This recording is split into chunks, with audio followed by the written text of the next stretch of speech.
আসসালামু আলাইকুম। আশা করছি সবাই ভালো আছেন। আলহামদুলিল্লাহ আমরা বেশ ভালো আছি। আশা করছি শুরু থেকে শেষ পর্যন্ত দেখবেন ভিডিওটা, তাহলেই আসলে ভালো লাগবে।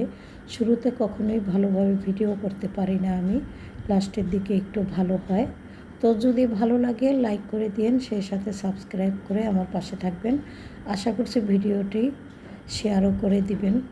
তো দেখতেই পাচ্ছেন আমি কিন্তু এখানে ইফতারির জন্য ফল ফ্রুটস কেটে নিচ্ছি, সেই সাথে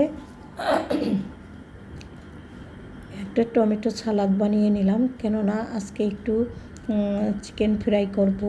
তো প্রথম আসলে সবসময় চিকেন আমাদের কিনে এনে খাওয়া হয়, আজকে ভাবলাম একটু বাসায় বানাই। তো অনেক আগেই কিন্তু আমি চিকেনটাকে ম্যারিনেট করে রেখে দিয়েছি।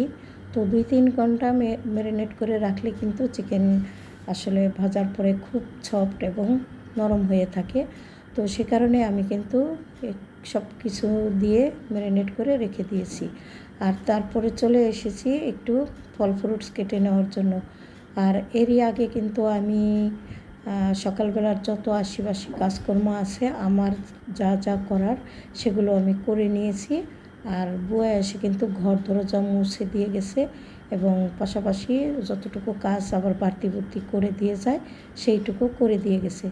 তবে আজকে অত বেশি একটা কাজকর্ম আপনাদের সাথে শেয়ার করলাম না, কেননা আমার শরীর স্বাস্থ্য অত বেশি একটা ভালো না। আমি শুরু থেকেই বলছি, রোজার আগে থেকে কিন্তু আমি অসুস্থ, নির্বাচনের পরে থেকে। তবে এখন পর্যন্ত কিন্তু আমি পুরোপুরি সুস্থ হইনি। আমার প্রত্যেকটা ভিডিও যদি কেউ দেখে থাকেন তাহলে হয়তো বুঝবেন আমার কণ্ঠের কী অবস্থা। আসলে আমার কণ্ঠটা একেবারেই বসে গেছে, সে কারণে আমি কিন্তু খুব সুন্দর করে আপনাদের সাথে ভয়েস ওভারটাও পর্যন্ত করতে পারছি না। এবং পাশাপাশি তো জ্বর আছে, সেই সাথে প্রচণ্ড কাশি।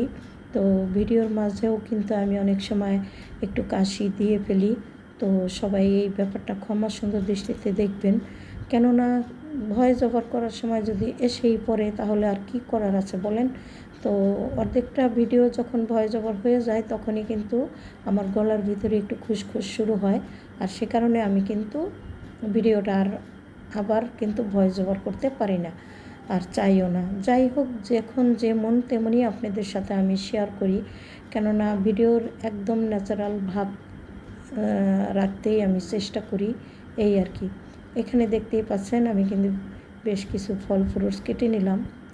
ছেলেরা ওইভাবে আসলে বাসায় ঠিকঠাক মতো ইফতার আসলে করে না। তো ছেলেরা বলেছে যে আজকে ইফতার করতে পারে, নাও পারে, কিন্তু আমি জোর করে বলেছি যে না, আজকে অবশ্যই বাসায় ইফতার করবা, কেননা আমি আজকে হলো বাসায় তোমাদের জন্য চিকেন চাপ তৈরি করব। যখন চিকেন চাপটা আমি নামিয়ে একটু হাতে মাখিয়ে নিচ্ছিলাম তখন আমার ছেলে আসলে আশেপাশেই ছিল। তো ও বলছিল যে আম্মু খুব সুন্দর একটা ঘ্রাণ আসছিল, আমার মনে হয় তুমি ভাজার পরে খুব সুন্দর হবে। তবে বিশ্বাস করেন, আমার জীবনে আমি আরও 2-1বার বানিয়েছি, তখন আমি আপনাদের সাথে আর কি শেয়ার করিনি। আজকে যখন বানালাম, মানে খাওয়ার সময় সবাই বলেছিল যে এত সুন্দর হয়েছে বলার বাহিরে। চিকেনটা খেতে খুবই মজা হয়েছে, তবে ভাজার ক্ষেত্রে আমি একটু ভুল করে ফেলেছি। যেমন একটু মানে বেসনটা একটু বেশি লেগে যাওয়ার কারণে ওই বেসনটা যেহেতু সাথে সাথে দিয়েছি, একটু রেখে দিলে কিন্তু বেসনটা লেগে যেত আর তেলগুলোই খুব সুন্দর থাকতো। তবে যেহেতু সাথে সাথেই ভেজেছি ওই কারণে তেলটা একটু পোড়া পোড়া হয়ে গিয়েছিল, এই ছিল একটু দোষ, কিন্তু চিকেন খেতে খুবই ভালো হয়েছিল। তো যাই হোক, এই যে দেখতেই পাচ্ছেন এখানে কিন্তু বেশ বড় সড়ো একটা চিকেন নিয়েছি আমি। আর ভাজার জন্য কিন্তু 1 কেজি থেকে 1.25 কেজির ভিতরে চিকেন হলে বেশি ভালো হয়। আর আমার এই চিকেনটা বোধহয় 2 কেজির মতো ছিল, তো সেই হিসাবে কিন্তু ভাজতে একটু অসুবিধাই হয়ে গিয়েছিল। তো যাই হোক, আজকে এত বেশি কিছু শেয়ার করতে পারলাম না আপনাদের সাথে, যেহেতু চিকেন খাবো। তো এই যে পাউরুটি নিয়ে এসেছিলো, এটা দিয়েই আমরা আজকে খাবো।